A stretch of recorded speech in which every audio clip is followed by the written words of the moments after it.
I do believe that humanity has reached a crossroad, and I hate to exaggerate that. I don't want it to sound sensational, but I think it's true. I think our species, the species of human beings, is coming to a place where we are deciding about ourselves. We are making a huge decision about who are we, who do we really choose to be. Who are we? Who do we really choose to be? Who are we? Who do we really choose to be?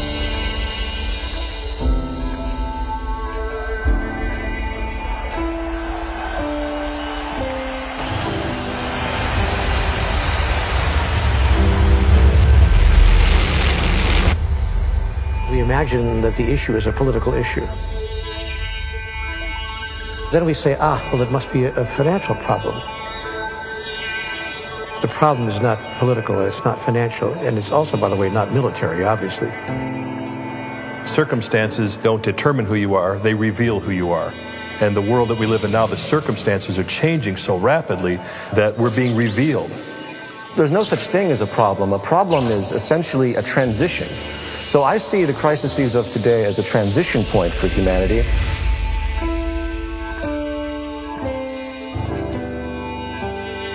Look down on the human drama and discern through your critical faculties what's going on without judging it. Just discern, what is this human drama about right now, and what role can I best play in it?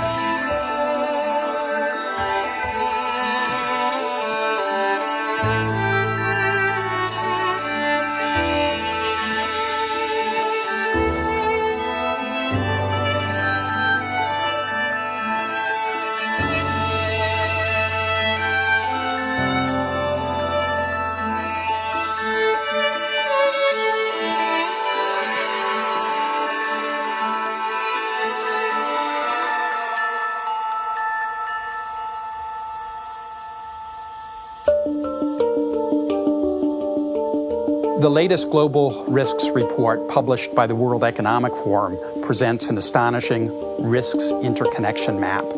It clearly reveals how all global risks are interrelated and interwoven, so that economic, environmental, geopolitical, social, and technological risks are hugely interdependent. A crisis in one area will quickly lead to a crisis in other areas. The interconnection and complexity in this map, compared to our surprise at the impact and speed of the recent financial crises, illustrates the discord that exists between all systems we've built and shows just how disconnected we've become. Our attempts at managing these systems are fragmented and simplistic, and not up to the challenges that we face today. The way we use natural resources is based on our economic system, which is closely related to our social values, which directly affect our psychological and emotional systems and all our actions. What we see in the world is a reflection of who we are. You cannot separate what's happening in the world and what's happening within people. So we're not just in crisis in politics or in economics. Human beings are now in crisis with themselves. When I studied biocybernetics, it was a wonder to see that the more we delve into nature, the animal kingdom, plant life, ecosystems, we see that everything is interconnected through reciprocal actions, some of which we understand, some of which we still don't. But now, human society is also becoming so integrated that it's like a single closed system that encompasses the entire globe. The crisis we're facing now is actually very unique. We are all closed together in the same system, and we can no longer do whatever we want in it. World leaders, presidents, have lost the ability to manage the people.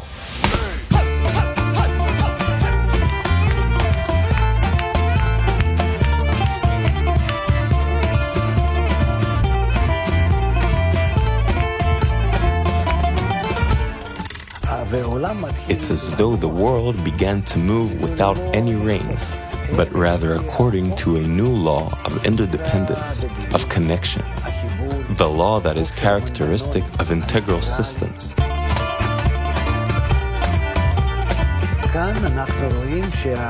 And here we see that world leaders, first of all, they can't even make decisions, whether it's G8 or G20. And even if they arrive at something, they can't realize it.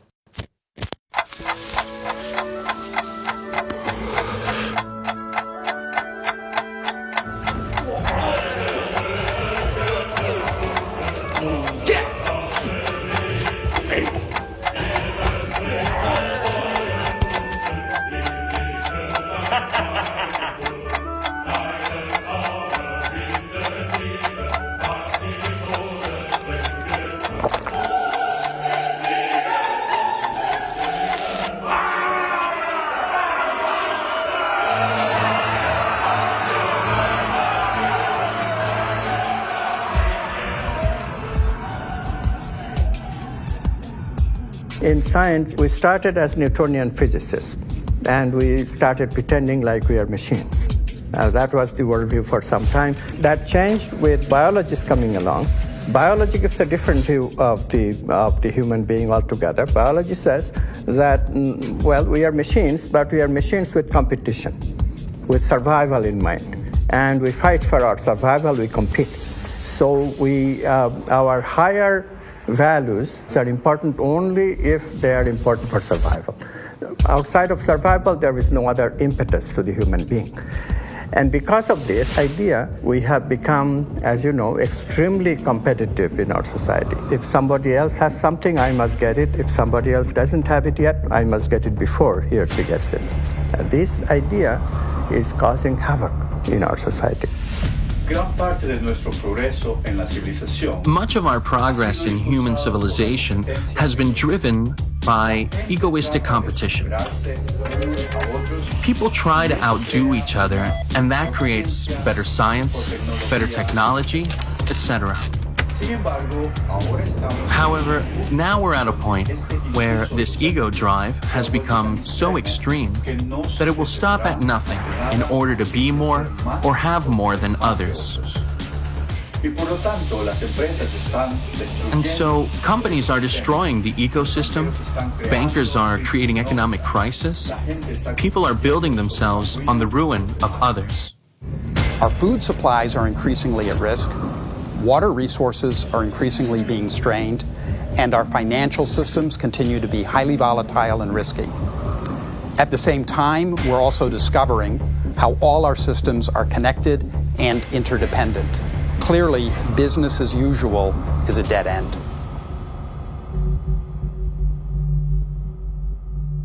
In the previous days and times, we've been involved, not exclusively, but largely, in the process of individual survival. How do I get through the day? How do I get through the week? How do I get through the month?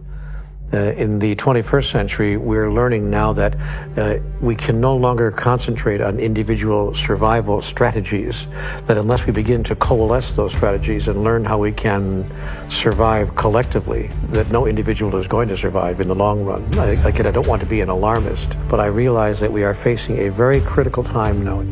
The separation theology that humanity has established through the years has created a separation cosmology. That is a cosmological way of looking at things that says everything is separate from everything else. And a separation cosmology has produced a separation sociology that is a way of socializing with each other that says I'm over here and you're over there and our interests will not meet unless they do. If they do, we'll try to cooperate, but if our interests do not meet, if we have separate interests, I may just have to harm you. I may, in fact, just have to kill you.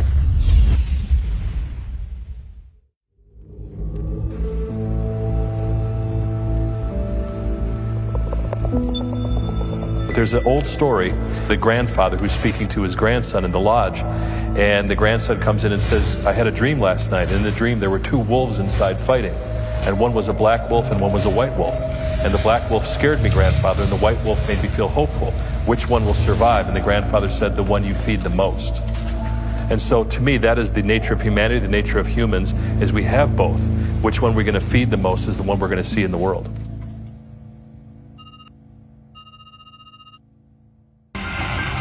The Ash experiment is one of psychology's oldest and most popular pieces of research. A volunteer is told that he's taking part in a visual perception test. What he doesn't know is that the other participants are actors, and he's the only person taking part in the real test, which is actually about group conformity. Please begin. The experiment you will be taking part in today involves the perception of line length. Your task will be simply to look at the line here on the left and indicate which of the 3 lines on the right is equal to it in length. So, for example, if you... The actors have been told to match the wrong lines. The volunteer will be monitored to see if he gives the correct answer or if he goes along with the opinion of the group and gives the wrong answer. In the first test, the correct answer is 2. 1. 1. 1.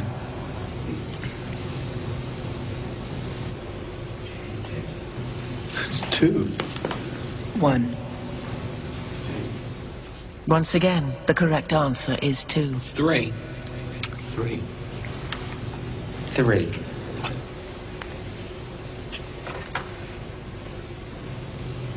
3.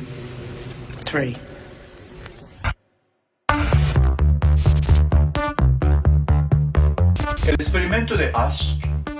The Ash conformity experiment has been repeated many times. It's been suggested that, first, the distortion happens at the level of action. The subject believes the others are wrong, yet goes along with them anyway. Then it happens at the level of judgment. The subject begins to think, maybe they're seeing something I'm not seeing. And then it happens at the level of perception, which means that the subject's actual perception of what's right or wrong is distorted by the majority. Now, when you link these conclusions to what's happening in the world today, you have to ask, in what way have we been using the influence of society? Which is probably the most powerful force in human psychology.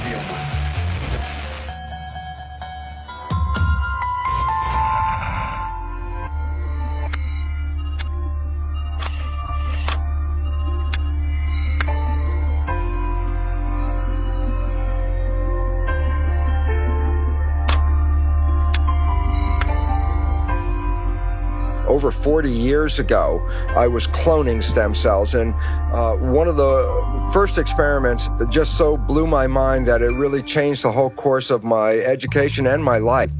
I put one stem cell in a culture dish all by itself, and that stem cell divides every 10 to 12 hours. After about a week to 10 days, I have thousands of cells in the petri dish, but what's most important is all these cells are genetically identical to each other. And then what I did, and this is the experiment, I separated a culture of genetically identical cells into 3 different petri dishes, and I changed the environment. But the culture medium to cells is like the world that we live in. It's got the air, the water, the food, all the things in it. So I have 3 different environments, yet genetically identical cells in each dish, and the results revealed that in environment A, the cells form muscle, in environment B, the cells form bone, and in environment C, the cells form fat cells. What was so profoundly important about this is if you ask the question, what is responsible for controlling the fate of the cells? What the experiment clearly revealed was that all the cells were genetically identical. The only thing that was different from one dish to the other dish was the environment. So while at the time I was teaching medical students the conventional story out of the textbook, the concept of genetic determinism, that genes control our fate and our lives, my experiments revealed a completely different story, and that was, it was the environment that was primarily responsible in shaping the behavior and genetics.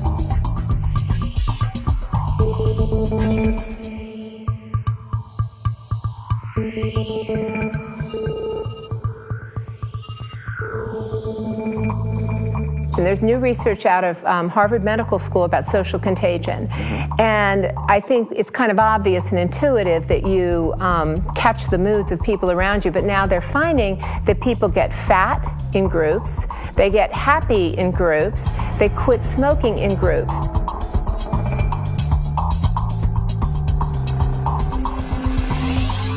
Nicholas Christakis and I have been very fortunate to find a resource in the Framingham Heart Study that we never imagined we could find. They were asking people for 32 years, who are your family members? Where do you work? Where do you live? And most importantly, who are your friends?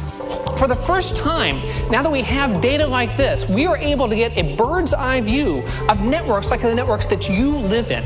We had some validated measures of various emotions, including happiness. And what we attempted to show, and were able to show, is that my happiness depends not just on my own actions and thoughts and behaviors, but also on the actions and thoughts and behaviors of the people to whom I'm directly connected, my friends, siblings, spouses, neighbors, coworkers, and so forth, and the people to whom they are connected, and the people even to whom they are connected. And what this finding is showing us is that it's not just behaviors that are spreading through networks, it's also these emotional states that are spreading through networks. So we think that what's spreading is this tendency to transmit ideas, these norms of behavior.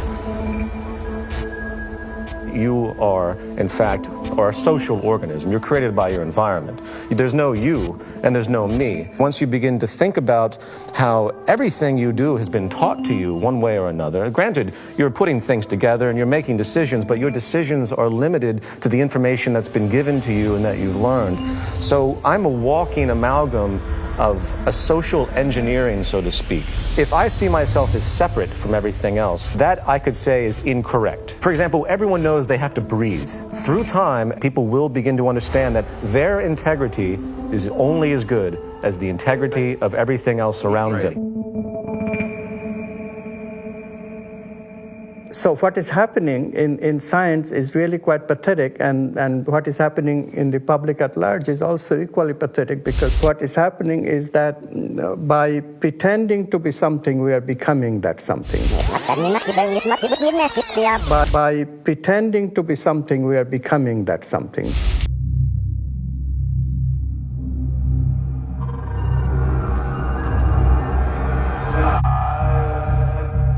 I began to feel that I was losing my identity, that the person that I call Clay, the person who put me in this place, the person who volunteered to go into this prison, because it was a prison to me, it still is a prison to me. I don't look on it as an experiment or a simulation. It was just a prison that was run by psychologists instead of run by the state. In 1971, today's well-known psychologist, Philip Zimbardo, decided to examine what would happen if you take perfectly normal and healthy young students and create a prison-like environment within Stanford University and tell them, for the next 2 weeks, some of you will act as prisoners, and some of you will act as guards. One day into the experiment, a riot broke out. The guards began humiliating the prisoners. They used physical punishments. Some became extremely sadistic. The prisoners began to have emotional breakdowns. Some had to be removed from the study early, and after only 6 days, the experiment had to be completely shut down.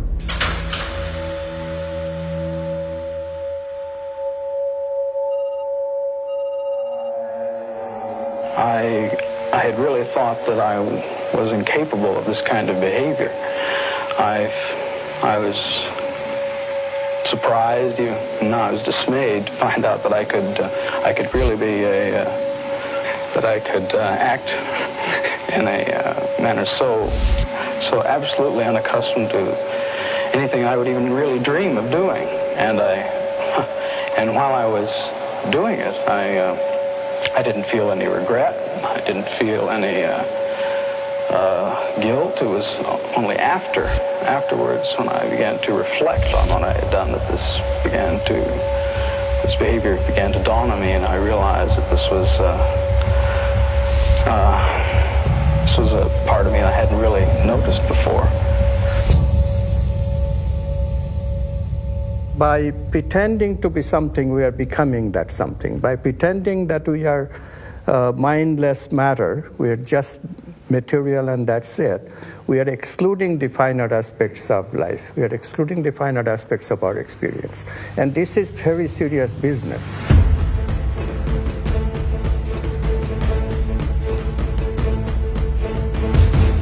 If you take Darwinian theory, which says that we're in a competition and we have to compare each other as to where we fit, and you mix that with a Newtonian vision from physics that the primacy of the universe is found in the physical structure. And then you put those two together and you say, well, how do you know where you fit in the Darwinian world? And the answer is, how much material do you own? And so, evolution of humanity since Newtonian times was to extract the material from the planet so that we could have possessions.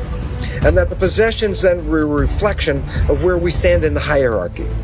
If you're very low in the hierarchy of human life, you have nothing. If you're very high in the hierarchy of human life, you have money and possessions and houses and toys and all these things. So then you say, well, then who suffers from all this?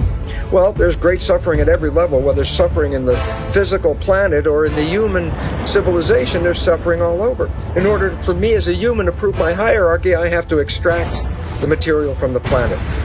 So what do? I mine the planet. I rape the planet of all of its possessions so that I could hold in my hand this chunk of gold and say, see how much I am worth, where is your gold?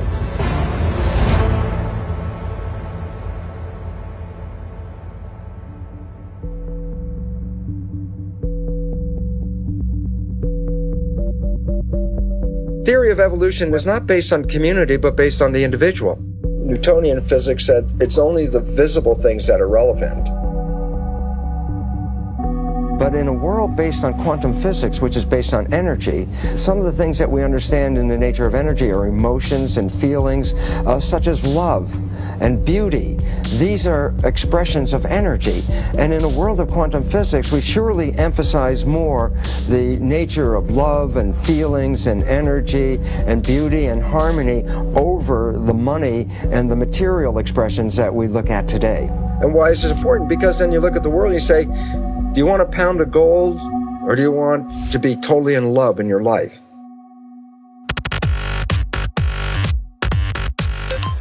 This is a painting known as the Supper at Emmaus. And in the 1940s, when it was thought to be painted by Johann Vermeer, it was worth millions of dollars. It was perhaps literally priceless. It was in Holland, and it was one of the most renowned paintings in Europe. People would travel through Europe to see it. Until one terrible day when it was discovered that it was not painted by Vermeer at all, but by the great forger, Van Meegeren. In other words, it was discovered it was not this painting, but that painting. And all of a sudden, its value dropped to nothing. How you taste something is critically affected by what you believe you're eating. And this shows up in all sorts of ways. One nice finding involves children. How do you get children not just to eat their carrots and drink milk, but after they have the carrots and milk, to report that they tasted good, better than your normal carrot, better than your normal glass of milk? It's actually terribly simple to do this. This was done in a study a couple of years ago. You take them out from a McDonald's bag. They get people into a brain scanner, and as they're lying on their back, there's a tube going into their mouth. And they get to drink wine through the tube while their brains are being scanned. Above them is a screen where they can read information about the wine that they're drinking. Everybody drinks the same wine. If they think they're drinking the cheap stuff, they'll report, it doesn't taste so good, and they have a low-level neural response. If they think they're drinking out of a $200 bottle, they say they love it, and the pleasure centers of their brain light up like a Christmas tree. This is John Cage's work. Comes under different names, but it's often called 4 minutes, 33 seconds, because it was a famous modern performance where the pianist is instructed to sit at the piano and be silent for 4 minutes and 33 seconds. Now, as you can imagine, this is fairly controversial, whether or not this is brilliant or just ridiculous. But my favorite fact about this is you can go onto iTunes and you can buy for $1.99 the entire thing of 4 minutes 33 seconds, which is of course silent. And I've read commentaries on this where people are outraged. They say, look, just turn down the volume of your computer and sit there for 4 minutes, 33 seconds. But psychologically, I think that wouldn't be the same silence. This is that silence from that performance. You know, it's astonishing to me that we don't realize we make this all up. We made the whole thing up. You know why gold is what the value it is? Because somebody said so. That's it. You know why fuel costs what it is? Because somebody said so.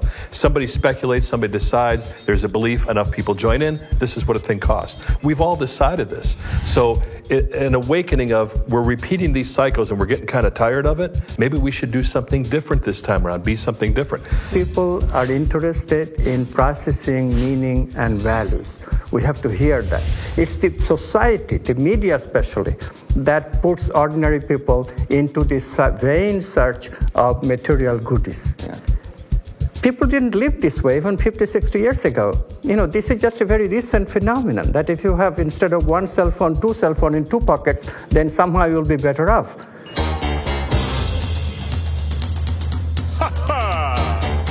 Right.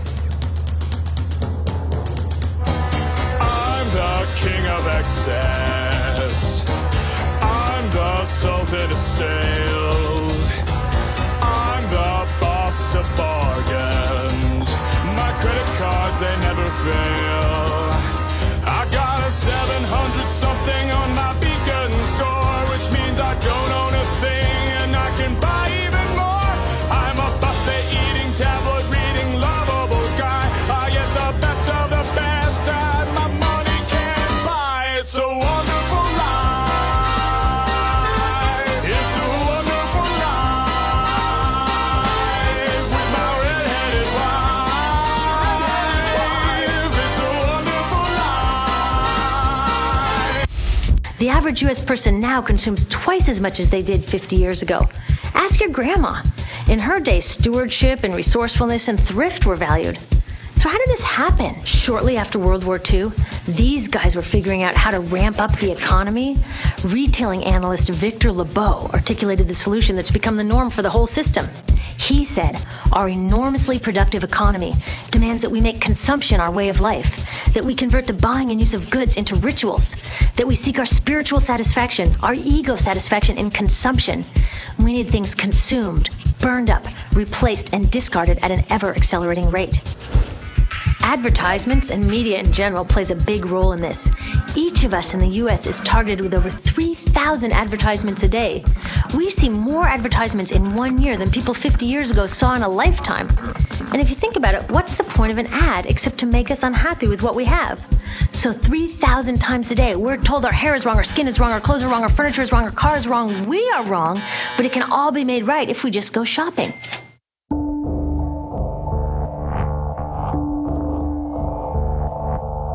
Mr. Rogers, who was the TV guy here in the United States, said the space between the television and the viewer should be sacred.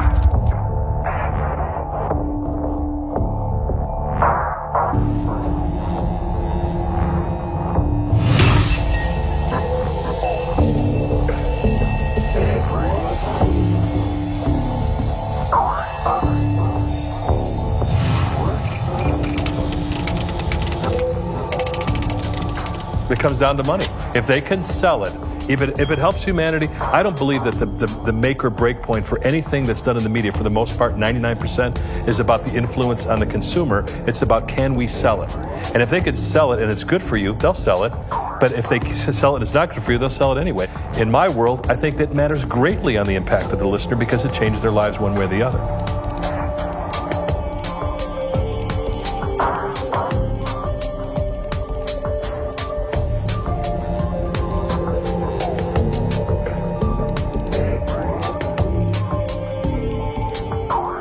Part of the problem is people are too focused on their own little world, their own little lives, what it is they want to accomplish, when in fact there's really nothing you can accomplish that feels quite as happy as doing it with other people.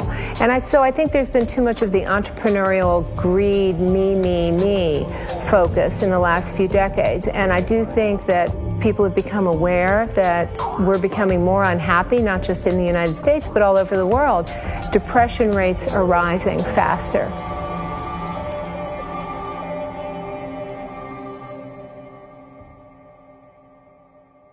I don't know that people are always aware of it until you ask powerful questions.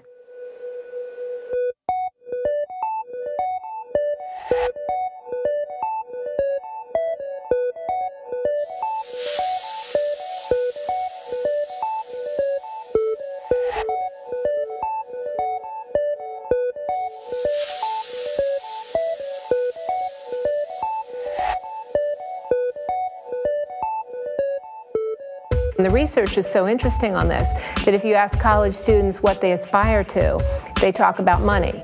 But if you ask them what the best thing was that happened to them in the last month, they mention experiences with other people. They never mention possessions. So on an intuitive level, people do understand what it is that brings them joy, but sometimes they have to find out the hard way.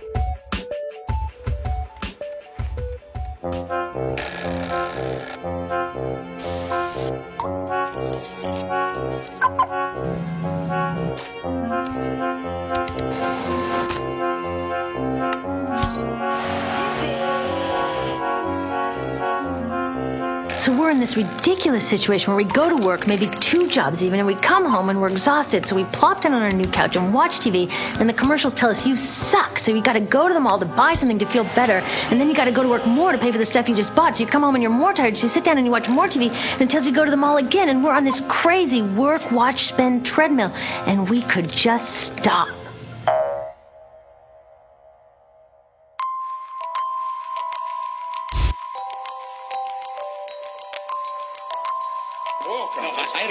I had a question, and the question was, how much did you cut them by?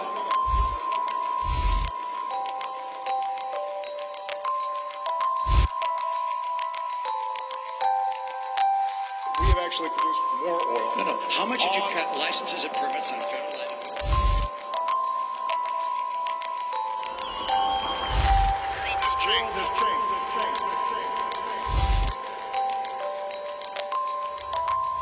We must change with it.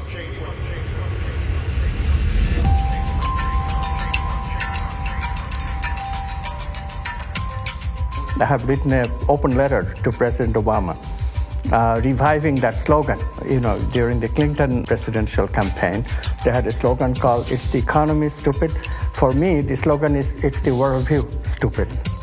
It's unless the worldview changes, unless the worldview acknowledges listening to the values, listening to the personal meaning of life and the social meaning of life, unless we do this, real change cannot come. So I wrote to President Obama, if you talked about real change that we can believe in, if you really want change that we can believe in, please help us to change our worldview.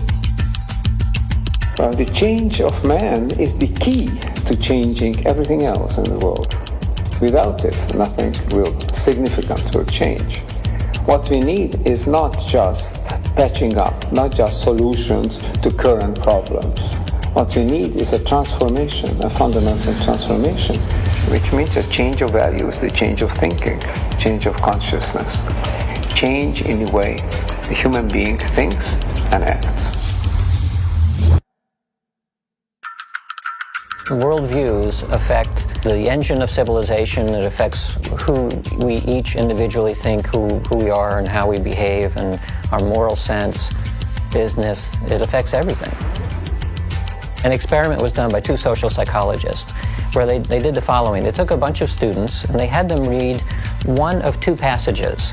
One of the passages was description of who we think we are. And the key phrase in this paragraph was, "You're nothing but a pack of neurons," that were basically all material substances, in which case everything you think you are, all of your thoughts and emotions and all of your interior life is nothing but a pack of neurons. And then they gave the students the opportunity to do a couple of experiments where they could cheat if they wanted to. And what they found was that the students who read the passage, "You're nothing but a pack of neurons," cheated significantly more. If your worldview says that there is no inherent meaning in anything, and ultimately the universe is a pointless object, and when you die you're dead and there's nothing else going on, then it changes your sense of, how do I need to live right now? Well, I should get everything I should get right now. I should cheat if I have to. Whereas if we had a different model, which said maybe you're part of some gigantic living system with some kind of inherent meaning and all the rest. It could have consequences not only for yourself, but for your loved ones and everyone else. All the problems that we're facing right now, they're not problems. They're actually questions. Who are we? Who do we really choose to be? How do we choose to relate to life itself? How do we choose to relate to all the different elements of life, the environment, the planet itself, obviously the people? Why are we here, and where are we going from here? What is the meaning of my life? We're in a transition stage where the old answers are no longer sustainable, and that's why we're facing the crises we face. So there's a population in a state of flux saying the old stuff doesn't work, and we're ready for new answers that will create a newer, more sustainable civilization. Simple point, the old civilization is no longer sustainable, the answers are flawed, new answers are in, and we're in the moment of taking those new answers and weaving a new culture that will support those answers and support ourselves. At this critical point in time, we have to redefine what it means to be human. We have to choose a new identity, literally choose a new identity, and recreate ourselves anew as a humanity. Recreate ourselves as a brand new kind of living organism, a brand new kind of species, and recreate the organism as a cluster, as a group, rather than as a scattering of single individuals. We have to change our thinking about who we are in relationship to each other. We've been living in a competitive society for too long, and the world we see is the result. The ego, the competitive ego. What we have to do is learn how to cooperate and drop the ego and realize, again, that if we have people in one country that are very poor and people that are very wealthy, the wealthy are going to have to get big armies and big fences to keep those other people out. It's not going to work with the divisions of society that we have today and the stratification.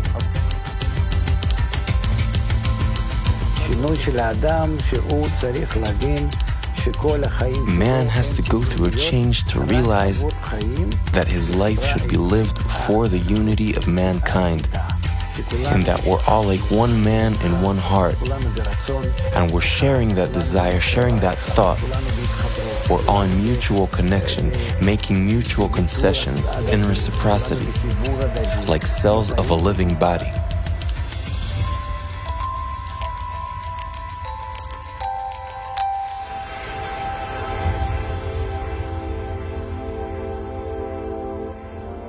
It's so simple, but we make it so difficult, and it's these hard things, these challenges, these horrible things we see are there to urge us to be better than we are. And I think until we start seeing that, they will continue, no matter on all levels.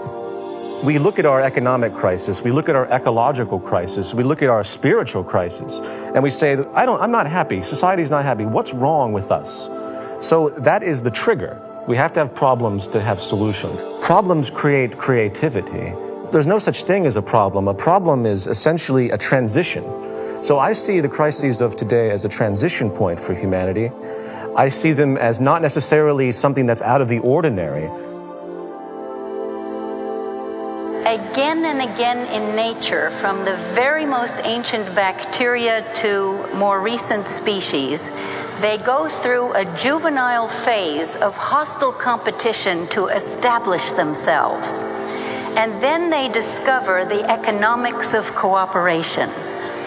And when they find that it is cheaper and more efficient and more beneficial for everyone to feed your enemy rather than fighting them, then we are on the way to the new civilization we're all looking for. The wonderful part about nature being fractal is that we can use patterns in nature to understand other patterns that exist, because patterns repeat themselves. So now if you want to look at a pattern that's playing itself out on this planet right now that will give us insight about what is going on. So I say, look inside a caterpillar that's growing. And a caterpillar represents, let's say, 7 billion cells living under the same skin. Each cell is a citizen. And guess what? They're like people like us. They're working every day. Cells in the digestive system are taking the food and breaking it down and making products out of it. Some cells are the motility cells. Those are the cells that move the caterpillar around. The structures of like our highways with trucks and vehicles carrying materials all over the place, something like that. Cells of the immune system are taking their job of protecting the system. Respiration system is making sure fresh oxygen is being delivered.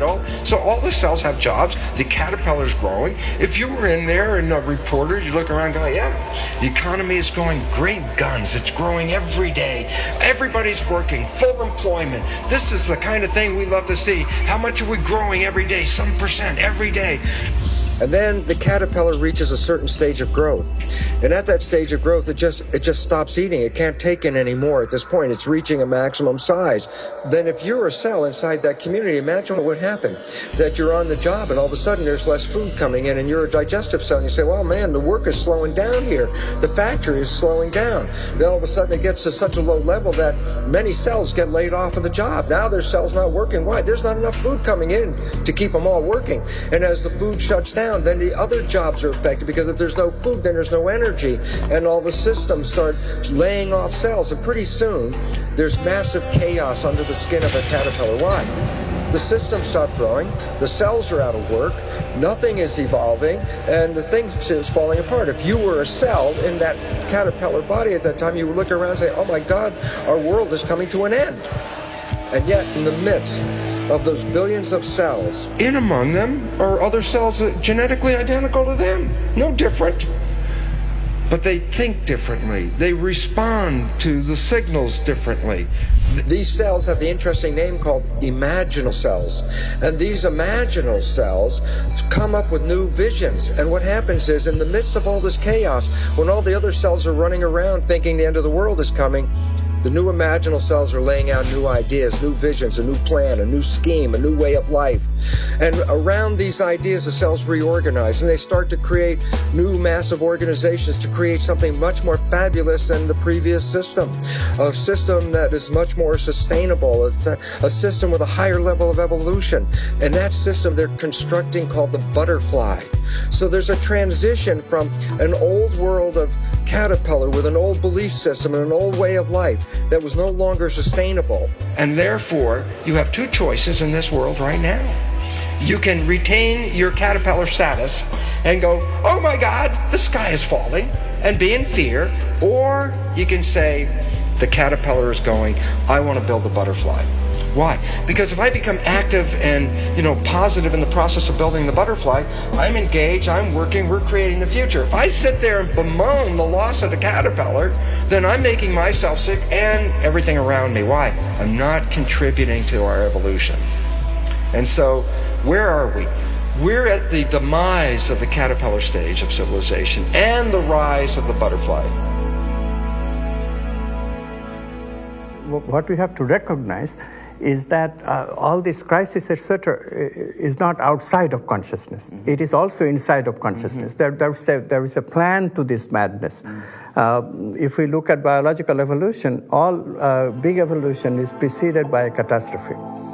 So this is evolution of the human being that is going on right now. From being overly concerned with the negative emotions and the rational mind to listen to the values.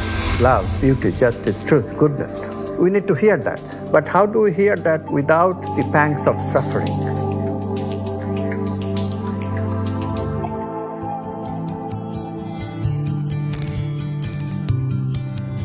I believe the issue is how can we cause the largest number of people to understand that we are in fact all one, to understand our unity.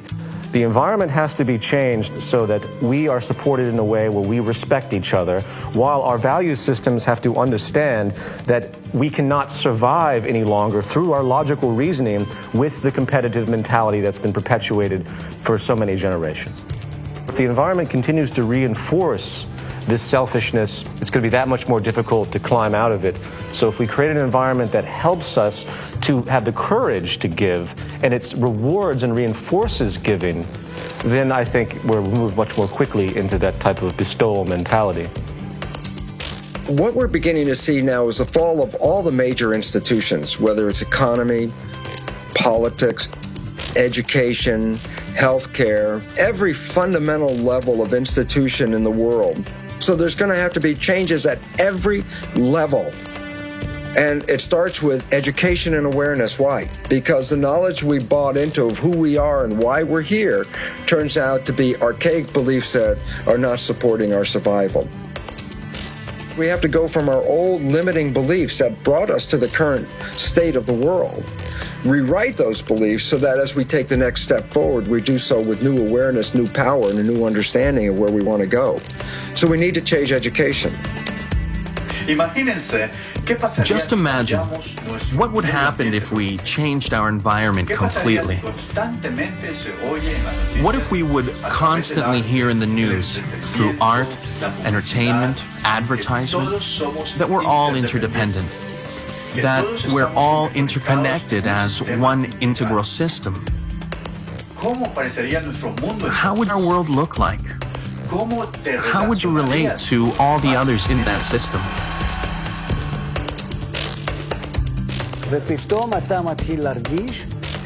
You would suddenly begin to feel that you relate to others as somewhat close to you. You will be less concerned about how do I exploit the other, how do I manipulate others, take advantage of them. You'd begin to see that the other person is somehow close to you. You'll have some affinity towards the others, like they belong to you. You'll start considering them just like you think about your children or your family. You take them into consideration when you think about doing something in life. You think, how will it affect them?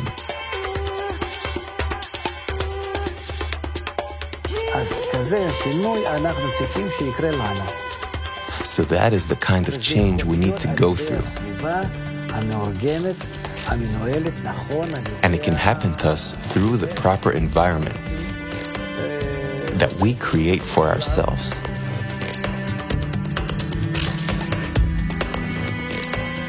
Well, we have these negative emotional brain circuits of competitiveness and greed and jealousy and anger and what have you, but we can also create a reality in which we make positive emotions for ourselves and in our relationships, and we can create positive emotional brain circuits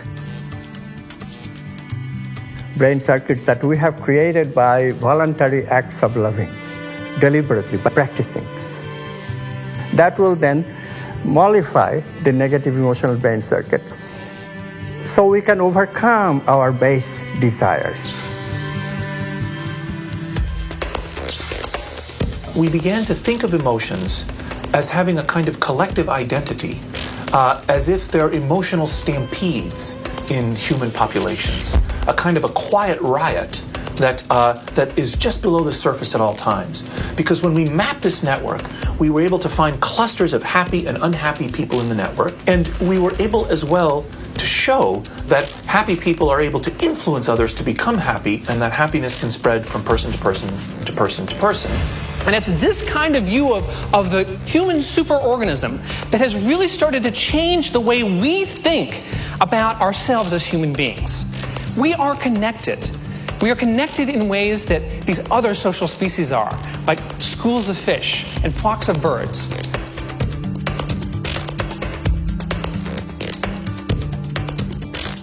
Animals have this. So-called primitive people have this. We have seemed to have lost it through our intensive egoistic orientation. If you recover this connection, then we will behave with greater solidarity to each other. We will extend our solidarity that exists in a family. We can extend it over larger areas, ultimately to the whole human family and to the living environment.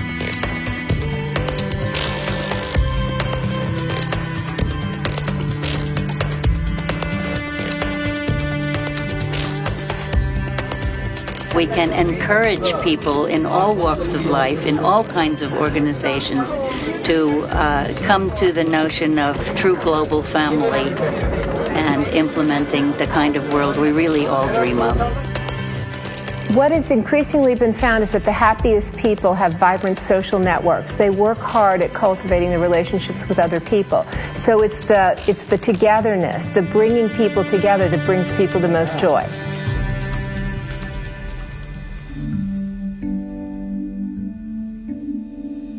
In some ways, science has always recognized that everything is always interconnected. But everything is also interdependent. And you can't study everything all at once. So science has been very good at sort of slicing up the world into little pieces and then diving deeply down each little piece, and that becomes a discipline. And it's very easy to forget that that piece actually is still connected to everything else. We conveniently forget it, which creates something which is ultimately a whole system, but it becomes fractured. And maybe that some small percentage of scientists are naturally drawn to this idea of how does the thing that I'm studying fit in a larger context? And so for scientists who think about that, they eventually get to the idea of, if they push it far enough, that the universe is really just one big thing. We ask the question, why are we here as human beings?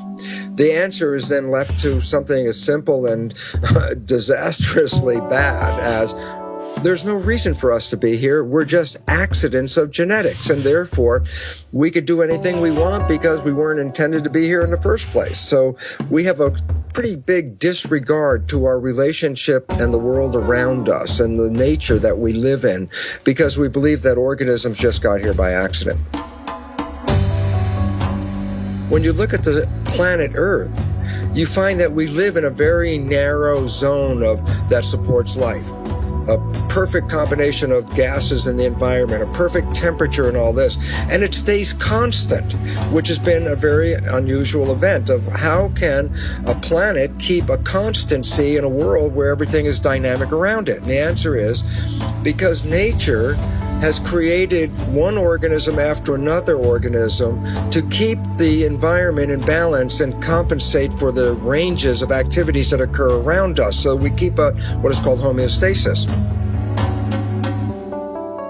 Very simple example is this. When the world was primarily plants, the environment, which had carbon dioxide and some oxygen in it when they first started, later became depleted of carbon dioxide, and oxygen increased because the plants were using the carbon dioxide continuously and releasing the oxygen continuously, and the balance shifted. And there was so much oxygen on this planet that the planet was flammable. So at times, lightning strikes would hit and burn up all the oxygen and burn up the planet. Life was not sustainable. So nature created a balance. And the balance was called animals. Animals breathe in oxygen and release carbon dioxide, which is the complete reverse of what the plants were doing. So why is this relevant? Because when you put animals and plants in the same environment, as the plants take in carbon dioxide and release oxygen, the animals take in oxygen and release carbon dioxide. This creates a cycle and a balance and harmony. So animal introduction was not just a random event. It was required to keep balance in. Now look at life as a seesaw that goes up and down. And I go like this. As I put one organism on one side, it throws the balance off and tilts the seesaw this way. So nature puts another organism on this side to bring the balance back. So I said, where are humans in this seesaw? And why is that important? Because humans have so much power that if we're not clear of what we're doing, we can take the seesaw and put a little weight on one side and shift the entire balance of nature. And then we have to learn to come back and shift the balance back again. Well, without our awareness of how we fit into nature, we lost sight of the fact that every other organism has been involved in keeping the environment more stable. We weren't to manipulate the environment.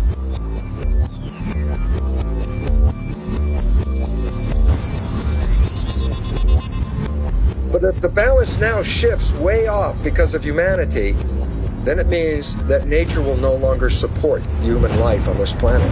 It says that we have upset the balance of the environment and are causing our own extinction. So the writing is on the wall. We have to work collectively to create harmony back in the environment. When we become aware of this, we can engage in that activity as the primary direction of human civilization.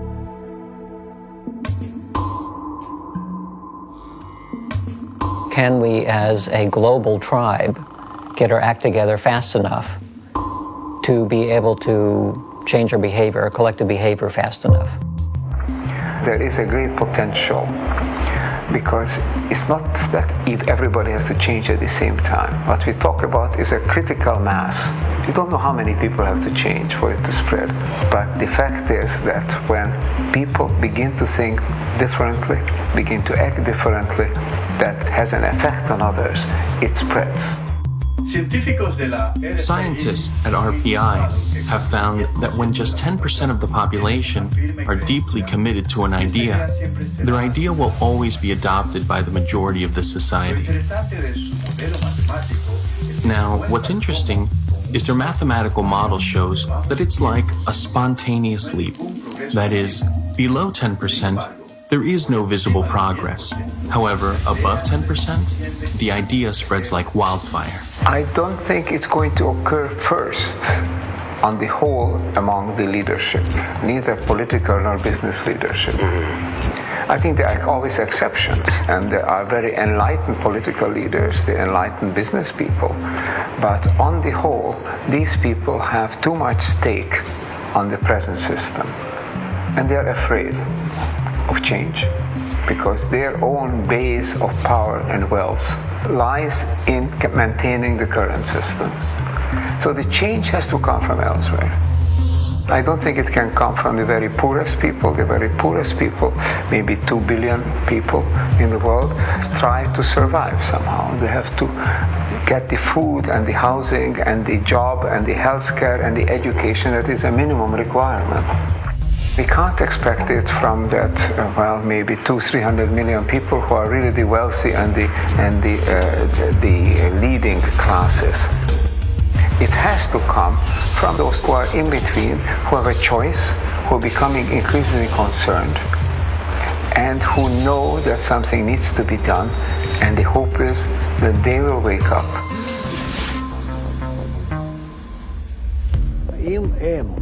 If there are people who are aware that the world must become integrated, then the question is, can they come together?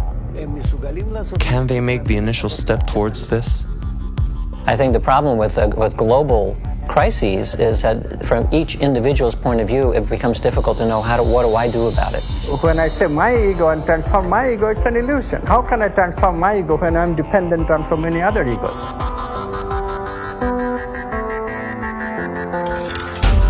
So because of the efforts of a few, changes will start occurring. How? Because the pressure, evolutionary pressure, is acting on everybody. It's just that they don't have the right context. All they need is a trigger. The trigger will be provided by this upper echelon of people who are working together to develop positive emotions. So they affect a much bigger number than is indicated by the little community that started it. So one little change in one little community can affect a much larger human community. And the interconnectedness that we have through the internet, interconnectedness of the ego, all of a sudden, without even knowing that it is doing so, will change and establish itself. And therefore changes can come very fast.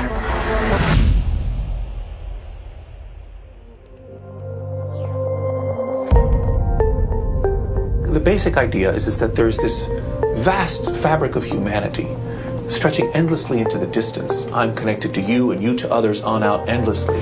Your actions can influence the actions and feelings of others around you, which in turn then can spread to still others and then to still others. If you tell someone they don't influence anybody, they're not going to do anything. But if you tell them they influence 1,000 people, they'll change their lives.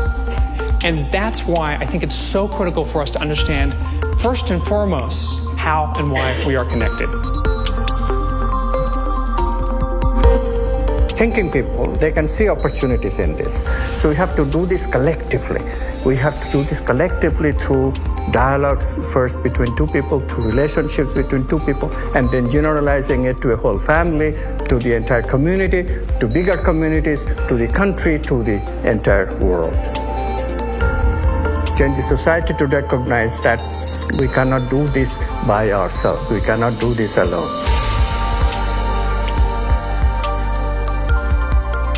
it's actually very simple what we have to do. It's just getting people to identify with it and see the benefit of what that offer is, the offer of working together, and how cataclysmically better life will be, right? Materially and spiritually. So. The lack of connection between people causes all the sadness in the world. No question about it. We are at crossroads, and it's not going to be decided by fate. It's not a destiny. We are at a point where the future of humanity is going to be decided by how people think about it today and how they behave. Awareness, awakening, these are the key terms. We have a chance to change. One thing we have to recognize is that to change is no longer a question whether or not. Change is coming. The only question is whether it's coming unexpectedly and abruptly on us so that we can't do much about it, we become victim of it, or whether we can anticipate it, create those major changes that will bring about a better future. And that is the unprecedented task of the generation now living.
For the boys and the girls, cause the way we were living don't work no more. Divided into artificial classes, rich and poor.